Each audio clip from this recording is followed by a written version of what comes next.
ഒരു നാട് മുഴുവൻ അർജുന് വേണ്ടിയുള്ള പ്രാർത്ഥനയിലാണ്. ഒരു സംവിധാനം മുഴുവൻ അർജുന് വേണ്ടിയുള്ള തെരച്ചിലാണ്.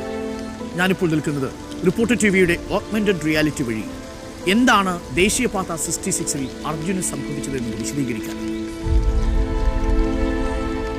ഞാൻ നിൽക്കുന്ന സ്ഥലം ഉത്തര കന്നഡ ജില്ലയിലെ അങ്കോള താലൂക്കിലെ ശിരൂരു ഗ്രാമത്തിൽ. എൻ്റെ ഇടതുഭാഗത്ത് ശിരൂരു മലനിരകൾ, ആ മലയടിവാരത്തിൽ വലതുഭാഗത്ത് ഗംഗാവലി, കുത്തിയൊലിച്ചൊഴുകുന്ന ഗംഗാവലി പുഴയുടെ തീരത്താണ്.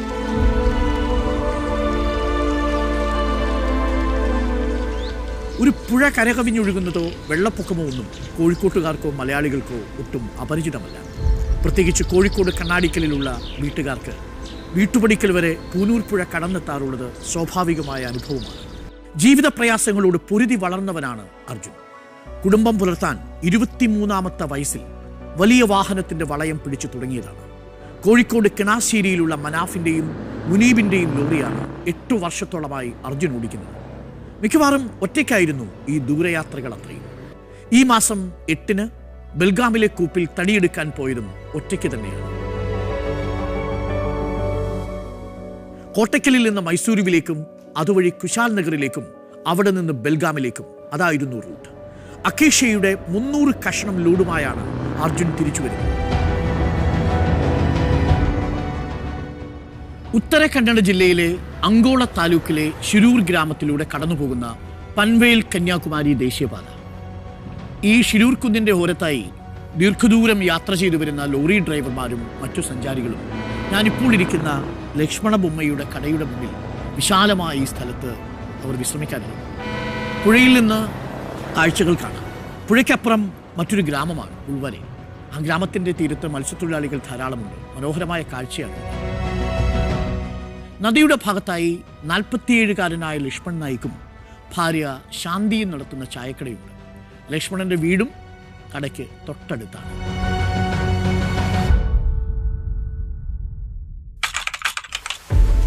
ജൂലൈ 16-ാം തീയതി ചൊവ്വാഴ്ച 3:50 അർജുൻ ഞാനിപ്പോൾ നിൽക്കുന്ന ഈ സ്ഥലത്ത് ലക്ഷ്മണയ്യയുടെ ചായക്കടയുടെ തൊട്ടു മുന്നിൽ വിശാലമായൊരു പാർക്കിംഗ് സ്പേസിലെത്തി.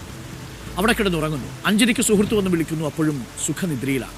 ചില്ലുകളെല്ലാം പൊക്കിയിട്ട് ഭാരത് ബെൻസിന്റെ ലോറിയിലാണ് കിടന്നുറക്കുന്നത്. അർജുനെ അവസാനമായി കണ്ട ലോറി ഡ്രൈവറും ഈശ്വരമംഗലം സ്വദേശിയായ സവാദ് പറയുന്നത് 5:30-ക്കും അർജുനെ അവിടെ സ്പോട്ട് ചെയ്തു എന്നാണ്. ഇവരൊരുമിച്ചാണ് ബൽഗാവിയിലെ രാംനഗറിൽ നിന്ന് ലോഡെടുത്ത് യാത്ര തുടങ്ങിയത്. മഴ പെയ്യുന്നത് കാരണം അത് പറയാനാണ് സവാദ് ലോറി നിർത്തി അർജുനെ വിളിച്ചത്. അപ്പോൾ സമയം പുലർച്ചെ 5:30. 3:50-നെത്തി ഉറങ്ങാൻ കിടന്ന് അർജുൻ ഗാഠനിദ്രയിലാണ്ടിരുന്നു. ലോറിയിൽ മുൻഭാഗം എല്ലാ ചില്ലുകളും പൂട്ടി സുഖനിദ്രയിലായിരുന്നു അർജുൻ. സവാദിന്റെ വിളി കേട്ടില്ല.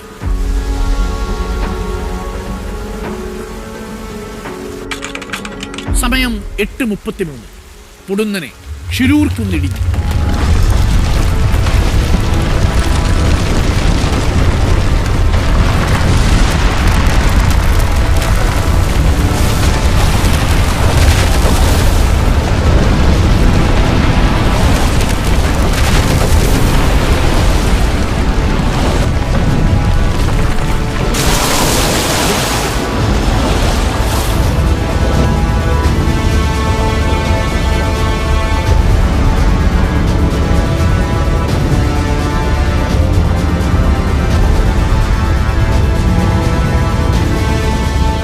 സുനാമി പോലെ വെള്ളമുയർന്ന് 280 മീറ്ററോളം വീതിയുള്ള ഗംഗാവലി പുഴയ്ക്ക് മറുകരയിലുള്ള ഗ്രാമത്തിലേക്ക് വീശിയടിക്കുന്നു.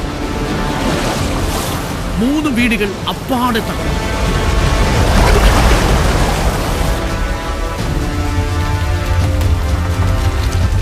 ദേശീയപാതയ്ക്ക് മുകളിലൂടെ ഈ മണ്ണും കുന്നുമിടിഞ്ഞ് ഗംഗാവലി പുഴയുടെ മൊത്തത്തിൽ ചായക്കടക്കാരൻ ലക്ഷ്മൺ നായിക്കിന്റെയും ഭാര്യയുടെയും 2 മക്കളുടെയും അടക്കം കുടുംബത്തിലെ 5 പേരുടെയും തമിഴ്നാട്ടുകാരനായ 2 ലോറി തൊഴിലാളികളുടെയും അടക്കം 7 മൃതദേഹങ്ങൾ ചൊവ്വാഴ്ച തന്നെ പുഴയിൽ കണ്ടെത്തി.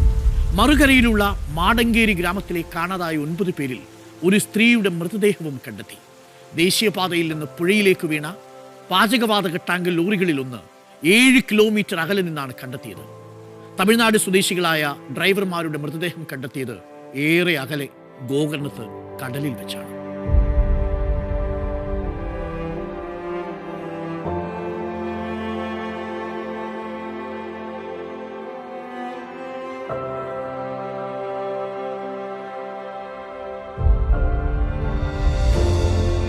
അർജുൻ ഏറ്റവും ഒടുവിൽ വീട്ടിലേക്ക് ഫോൺ വഴി ബന്ധപ്പെട്ടത് ചൊവ്വാഴ്ച പുലർച്ചെയാണ്.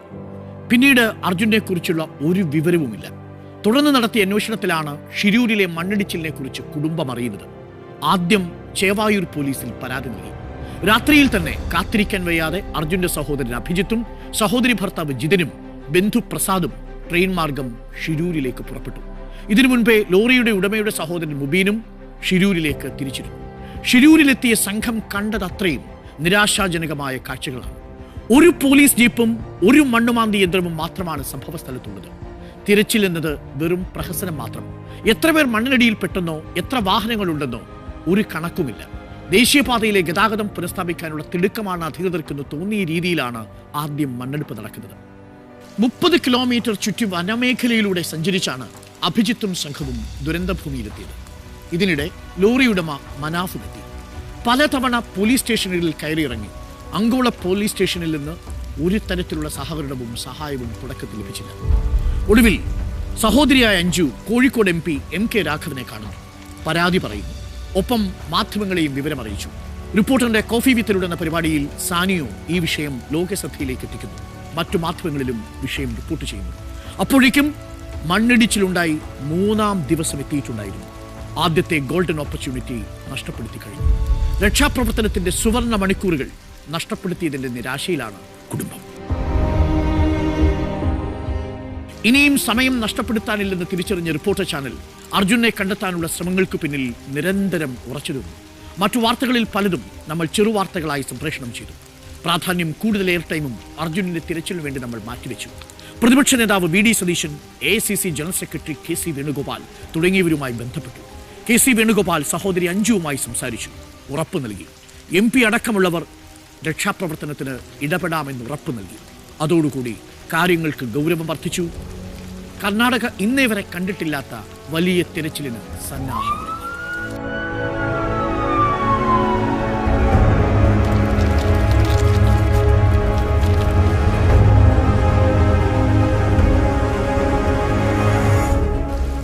എവിടെയാണ് ലോറി എന്നത് ലൊക്കേറ്റ് ചെയ്യണം. അതായിരുന്നു ആദ്യത്തെ ശ്രമം. അതിന് ആദ്യം നടത്തിയ എല്ലാ ശ്രമങ്ങളും പരാജയപ്പെട്ടു. ISROയുടെ സാറ്റലൈറ്റ് ഇമേജിന് വേണ്ടിയുള്ള കാത്തിരിപ്പായി. അതും ആദ്യഘട്ടത്തിൽ കിട്ടിയില്ല.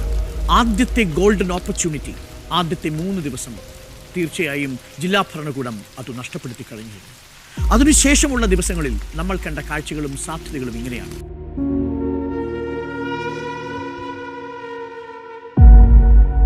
ഷിരൂർ കുന്നിന്റെ താഴ്വരയിൽ ഈ വാഹനം പാർക്ക് ചെയ്തിരുന്ന അതേ സ്ഥലത്ത് ലോറി ഉണ്ടാകാമെന്ന നിഗമനത്തിലായിരുന്നു കേരളത്തിൽ നിന്ന് പോയ തിരച്ചിൽ സംഘവും ലോറിയുടമയും. അവരുടെ നിർബന്ധത്തിനു തന്നെ വഴങ്ങി മാധ്യമങ്ങൾ കൂടി അവരുടെ ആവശ്യം പരിഗണിക്കണമെന്ന് ആവശ്യപ്പെട്ടപ്പോൾ MLAയും സ്റ്റേറ്റും ആ ഭാഗത്തേക്കുള്ള തെരച്ചിൽ ഊർജിതമാക്കി. ഷിരൂർ കുന്നുകൾക്ക് തൊട്ടുതാഴെ മലയടിവാരത്തിൽ മണ്ണിൽ പുതഞ്ഞ് ഭാരത് ബെൻസിന്റെ ലോറിയും ലോഡും ഉണ്ടാവും അർജുനോടൊപ്പം എന്നതായിരുന്നു ആദ്യത്തെ സാധ്യത. 3 ദിവസങ്ങളിൽ തുടർച്ചയായി അവിടെ തെരച്ചിൽ നടത്തി. 6 ദിവസം തെരച്ചിൽ പൂർത്തിയാക്കിയിട്ടും അവിടെ ഒന്നും തന്നെ കണ്ടെത്താൻ സാധിച്ചില്ല. സൂറത്കൽ NITയിൽ നിന്നുള്ള പ്രൊഫസറുടെ നേതൃത്വത്തിലുള്ള റഡാറിന്റെ സംഘം അവിടെ എത്തി. കഷ്ടിച്ച് 4 മീറ്റർ താഴെ മാത്രം ശക്തിയുള്ള തിരച്ചിലിന് ശേഷിയുള്ള റഡാറിൽ ലഭിച്ച സിഗ്നലുകളെല്ലാം വിഫലമായി. വാഹനത്തിന്റെ GPS എന്ന സിഗ്നൽ എന്ന് കണ്ടെത്തിയ സ്ഥലത്തും തെരച്ചിൽ നടത്തി. അവിടെയും ഫലമുണ്ടായില്ല. അതിവേഗം തെരച്ചിൽ കരസേനയുടെ മറാത്തി ഇൻഫൻട്രി ബറ്റാലിയൻ കൂടി എത്തിയതോടുകൂടി വേഗത പ്രാപിച്ചു. 40 അംഗങ്ങളുള്ള മേജർ അഭിഷേകിന്റെ നേതൃത്വത്തിലുള്ള കരസേന ശക്തമായ തിരച്ചിലിന് നേതൃത്വം നൽകി. പക്ഷെ അവരും നിസ്സഹായരായി. മണ്ണുമാന്തി യന്ത്രങ്ങളുടെ യന്ത്രവിരലുകൾക്കുമപ്പുറം മനുഷ്യരസാധ്യമായ കാഴ്ചകളാണ് നമ്മൾ അവിടെ കണ്ടത്. ഒടുവിൽ 7 ദിവസം പിന്നിട്ടപ്പോൾ ഒന്നുറപ്പിച്ചു. ഷിരൂർ കുന്നിന്റെ താഴ്വരയിൽ അർജുന്റെ വാഹനം ഇല്ല.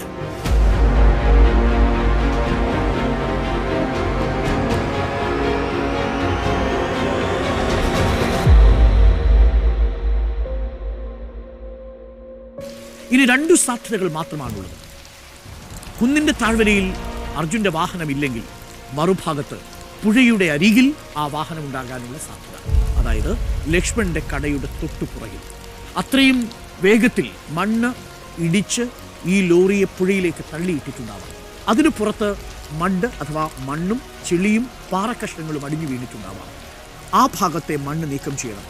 Spot number 1. രണ്ടാമത്തെ സ്പോട്ട് പിന്നീട് നാവികസേനയ്ക്ക് ലഭിച്ച സിഗ്നലുകളിൽ ഒന്ന് പുഴയുടെ ഒത്ത മധ്യത്തിലുള്ള മൺകൂനയോട് ചേർന്നുള്ള പ്രദേശത്ത് തീരത്തു നിന്നും 40 മീറ്റർ അകലെ ഒരു ദുർബലമായ സിഗ്നൽ ലഭിക്കുന്നു. ആ ഭാഗത്തുള്ള അന്വേഷണം വ്യാപിപ്പിക്കാൻ വേണ്ടി നാവികസേനയുടെ ഏറ്റവും മികച്ച സ്കൂബ വിദഗ്ധർ ഒരു ദിവസം മുഴുവൻ 8ാമത്തെ ദിവസം പൂർണ്ണമായും തെരച്ചിൽ നടത്തി. തെരച്ചിലിനൊടുവിൽ ഒരുപാട് അഭ്യൂഹങ്ങളും കുപ്രചരണങ്ങളും ഉണ്ടായി. അതിലാദ്യത്തെ അഭ്യൂഹങ്ങളിലൊന്ന് അർജുൻ്റെ മൊബൈൽ ഫോൺ പുഴയിലോ അതല്ലെങ്കിൽ കരയിലോ 2 ദിവസത്തിന് ശേഷവും റിങ് ചെയ്തു എന്നാണ്. പക്ഷേ CDRൽ അർജുൻ അവസാനമായി സംസാരിച്ചത് ഇതേ സ്പോട്ടിൽ ഭാര്യയോടും പിന്നീട് സുഹൃത്തിനോടുമാണ്. അതും 16-ാം തീയതി അർജുൻ ലോറി പാർക്ക് ചെയ്യുന്നതിനും മണിക്കൂറുകൾക്ക് മുൻപ്. രണ്ടാമത്തെ പ്രധാനപ്പെട്ട അഭ്യൂഹം ഈ ഗംഗാവാലി പുഴയിൽ ടാങ്കർ വീണ് വലിയ ഉഗ്രസ്ഫോടനം നടന്നുവെന്നും ആ ഉഗ്രസ്ഫോടനത്തിൻ്റെ ഭാഗമായി മറുകരയിലുള്ള ആളുകൾക്ക് പൊള്ളലേറ്റുവെന്നുമാണ്. പക്ഷേ ഞങ്ങൾ മറുകരയിലുള്ള ആളുകളുമായി സംസാരിച്ചു. അവർക്ക് അങ്ങനെ അത്തരത്തിലുള്ള ഒരു പൊള്ളലും ഒരു സ്ഫോടനത്തെ തുടർന്നുണ്ടായിട്ടില്ല. എന്നാൽ ഈ 11 kVയുടെ വലിയ ലൈനുകൾ വലിയ ശബ്ദത്തോടു കൂടി പുഴയിൽ പതിച്ചെന്നും അത് സ്പാർക്ക് ഉണ്ടാക്കിയതും നാട്ടുകാർ ഓർമ്മിക്കുന്നു. ഒരു പക്ഷേ ഈ വൈദ്യുതി കണക്ഷനുകൾ വൈദ്യുതി കമ്പി പരസ്പരം കൂട്ടിമുട്ടിയുണ്ടായ സ്പാർക്ക് സ്ഫോടനമായി തെറ്റിദ്ധരിച്ചതാവാം. അഭ്യൂഹം നമ്പർ 3 കർണാടക സർക്കാർ സമ്പൂർണ്ണ പരാജയമായിരുന്നു. അല്ല, എന്നാൽ ജില്ലാ ഭരണകൂടം സമ്പൂർണ്ണ പരാജയമായിരുന്നു. സ്ഥലം സന്ദർശിക്കാൻ മംഗളവൈദ്യയും സ്ഥലത്തെ കാർവാർ MLA സതീഷ് കൃഷ്ണ സെയിലും എത്തിയിരുന്നു. സതീഷ് കൃഷ്ണ സെയിൽ ഗ്രൗണ്ട് സീറോയിൽ നിന്നുകൊണ്ട് 2ാമത്തെ ദിവസം മുതൽ തുടർച്ചയായി രക്ഷാപ്രവർത്തനത്തിന് നേതൃത്വം നൽകുകയും ചെയ്തിരുന്നു. സിദ്ധരാമയ്യ സ്ഥലം സന്ദർശിച്ചു. കേന്ദ്രമന്ത്രി കുമാരസ്വാമിയും സന്ദർശനം നടത്തി. അഭ്യൂഹം തള്ളിക്കളയേണ്ട മറ്റൊരു സാധ്യത ഈ പ്രദേശത്തേക്ക് സന്നദ്ധ പ്രവർത്തകരെ മനഃപൂർവ്വമാണ് തെരച്ചിൽ നയിക്കാഞ്ഞത്. അല്ല, 8ാം ദിവസം അതിനും NDRFൻ്റെയും SDRFൻ്റെയും വിശദീകരണം വന്നു. അത് സൈന്യം ഏകോപിപ്പിച്ചുള്ള രക്ഷാപ്രവർത്തനമാണ്. മാത്രവുമല്ല, അവരുടെ പ്രോട്ടോകോൾ പാലിക്കുന്നതിനിടയിൽ കൃത്യമായ യോഗ്യതാ സർട്ടിഫിക്കറ്റുകളില്ലാത്ത രക്ഷാപ്രവർത്തകരെ ഏറ്റവും അപകടം പിടിച്ച ഒരു ലാൻഡ്സ്ലൈഡ് സാധ്യതയുള്ള ഉരുൾപൊട്ടൽ സാധ്യതയുള്ള പ്രദേശത്ത് നിയോഗിക്കുക അസാധ്യമാണ്. 8ാം തീയതി ഇങ്ങനൊരു തീരുമാനമെടുത്ത വിവരം സന്നദ്ധ സംഘടനകളെ അറിയിച്ചു. അവർ ഈ തെരച്ചിലിനോട് സഹകരിക്കുകയാണ് ചെയ്തത്. അടുത്ത് തള്ളിക്കളയേണ്ട മറ്റൊരു അഭ്യൂഹം കേരളത്തോട് കർണാടക സർക്കാരിനുണ്ടായ ഒരു വിപ്രതിപത്തിയാണ് കാരണം. മലയാളി അവഗണിച്ചു. അങ്ങനെ പറയാനേ കഴിയില്ല. ഈ ഗ്രാമത്തിൻ്റെ മറുഭാഗത്തും ആ ഭാഗത്തും തടിച്ചുകൂടിയ ജനങ്ങളിൽ കന്നഡക്കാരും ഉണ്ടായിരുന്നു. തെരച്ചിലിന് അവരും തയ്യാറായിരുന്നു. ഭാഷാ വ്യത്യാസങ്ങൾക്കപ്പുറം ഒരു മനുഷ്യനെ തിരയുന്ന പരിശ്രമത്തിലായിരുന്നു. പക്ഷെ ഒന്നുറപ്പാണ്, ആദ്യം വളരെ മന്ദഗതിയിൽ തുടങ്ങിയ രക്ഷാപ്രവർത്തനം ചൂടുപിടിച്ചതും വേഗം വർദ്ധിച്ചതും റിപ്പോർട്ടർ ചാനൽ അടക്കമുള്ളവരുടെ ഇടപെടലിനെ തുടർന്നാണ്.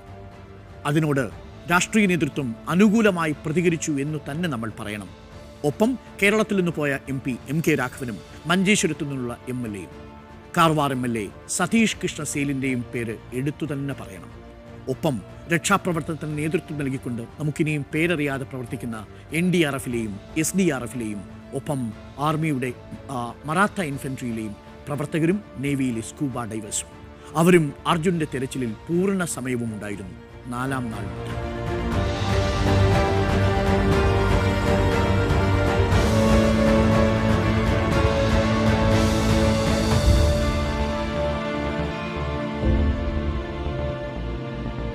അർജുന് സംഭവിച്ച ദുരന്തം ഒറ്റപ്പെട്ട ദുരന്തമേ അല്ല, വരാനിരിക്കുന്ന ദുരന്തങ്ങളുടെ സാധ്യതയും മുന്നറിയിപ്പും കൂടിയാണ്. എന്തുകൊണ്ടാണ് ദേശീയപാത നിർമ്മാണത്തിലെ ഈ അശാസ്ത്രീയമായ നിർമ്മാണം ആരും കാണാതെ പോയത്? 90 ഡിഗ്രി ലംബമായി മുറിച്ചു നിർത്തിയ മൺഭിത്തികളാണ് ഷിരൂർ കുന്നുകളിൽ പലയിടത്തും നമുക്ക് കാണാൻ സാധിച്ചത്. പശ്ചിമഘട്ടത്തിന്റെ മലനിരകളിൽ ഏറ്റവും കൂടുതൽ വെള്ളം തങ്ങി നിൽക്കുന്ന മലനിരകളാണ് ഷിരൂർ കുന്നുകളുടേത്.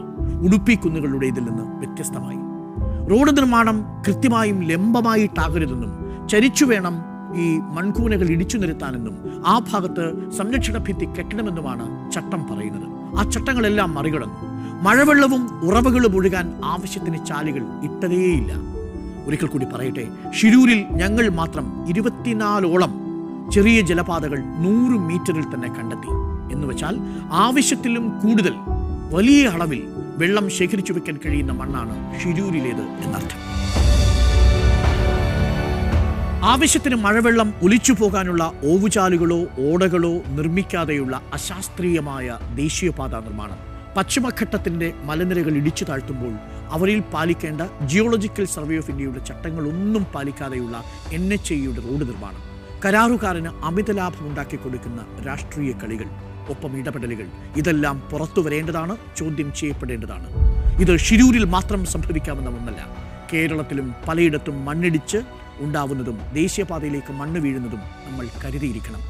ഓർമ്മിപ്പിക്കുന്നു, അർജുൻ ഒറ്റപ്പെട്ട ഒരു ദുരന്തമേ അല്ല എന്നുള്ളതാണ്. ആ സാധ്യതകൾ ഇനിയും ആവർത്തിച്ചേക്കാം.